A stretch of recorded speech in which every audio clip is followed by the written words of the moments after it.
Stand लेना पड़ेगा players को भी।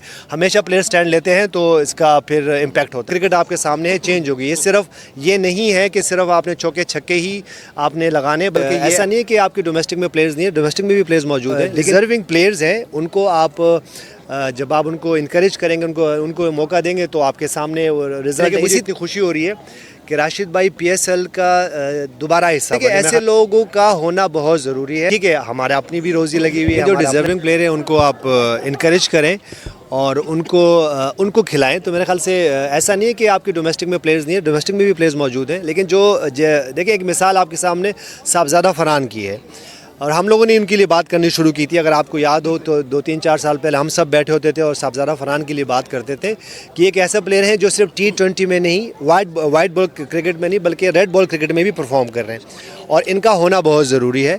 और समहाउ वो टीम में आ गए और रेगुलर खेले और उनकी परफॉर्मेंसेस आपके सामने है और उसी तरह उनको रिवार्ड मिला और वो अभी वनडे की टीम में भी है।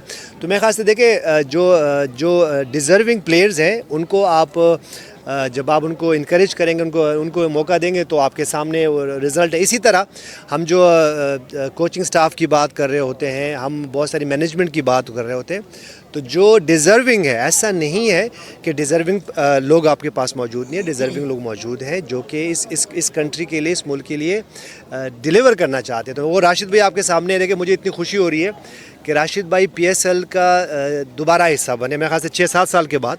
और ये वो राशिद भाई हैं। देखिए, मैं इनके सामने, ये नहीं कि मेरे सामने मैं तारीफ़ कर रहा हूँ, मुझे याद है जब मैं पेशावर ज़ल्मी के लिए होता था और जब वहाँ पे हम होते थे और प्लेयर सेलेक्ट कर रहे होते, तो ये वाहिद प्लेयर है, ये वाहिद इंसान है जो जाके मुझे बोलते थे कि यार ये प्लेयर जो है ये डिज़र्विंग है, इसकी परफॉर्मेंसेस है डोमेस्टिक में, इसको आप पिक कर लें।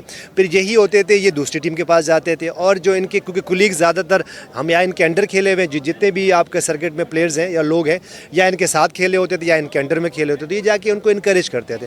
तो देखिए, ऐसे लोगों का होना बहुत ज़रूरी है सारे इदारों में, जो कि ठीक है, हमारे अपनी भी रोज़ी लगी हुई है, हमारा अपना भी बहुत कुछ स्टेक पे लगा होता है, लेकिन जो दूसरों के लिए भी बात करता हूँ, मेरे ख्याल से ये मैं वो बात कर रहा हूँ कि इसको समझने की बात है। जो भी लोग डिज़र्विंग है इस मुल्क के लिए, जब वो होंगे उस जगह पे जहाँ पे वो बहुत कुछ चेंज कर सकते हो, तो बहुत कुछ चेंज हो सकता है। और हम इंडिया की बात कर लें, साउथ अफ्रीका की बात कर लें, न्यूजीलैंड की बात कर लें, तो देखें क्रिकेट आपके सामने है, चेंज होगी। ये सिर्फ ये नहीं है कि सिर्फ आपने चौके छक्के ही आपने लगाने, बल्कि ये ऐसा है कि आपने 20 ओवर भी खेलने हैं और 20 ओवर में आपके सामने है बहुत सारे प्लेयर्स ने परफॉर्मेंसेस किए हैं। इवन उन्हीं मैचेस में जहां 250 रन हो रहे हैं, 200 रन हो रहे हैं, वहाँ जो अच्छे बॉलर हैं वो बॉलिंग भी अच्छी कर रहे हैं। मेरे ख्याल से ऐसे प्लेयर्स को जब आप आप इनकरेज करेंगे तो बहुत अच्छे रिजल्ट आएंगे। यूनुस भाई, आपको कैसा लगा ये इतला कैसी लगी? खिलाड़ियों में 50-50 लाख का जुर्माना लगाया गया। नहीं, ये इतला है, ये कंफर्म है? आप पहले तो कंफर्म बता देंगे ये कंफर्म है जी, कंफर्म है। तो देखिए, पास में भी ऐसा नहीं हुआ और एक दफ़ा एक इंसिडेंट ऐसा हो चुका है,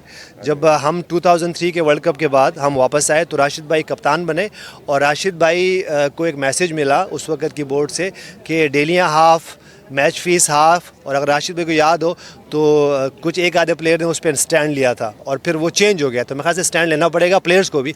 हमेशा प्लेयर स्टैंड लेते हैं तो इसका फिर इम्पैक्ट होता है। तो मेरे ख्याल से अगर ये कुछ हुआ है तो कुछ प्लेयर्स आएंगे वो स्टैंड लेंगे, तो मेरे ख्याल से ये नहीं होगा।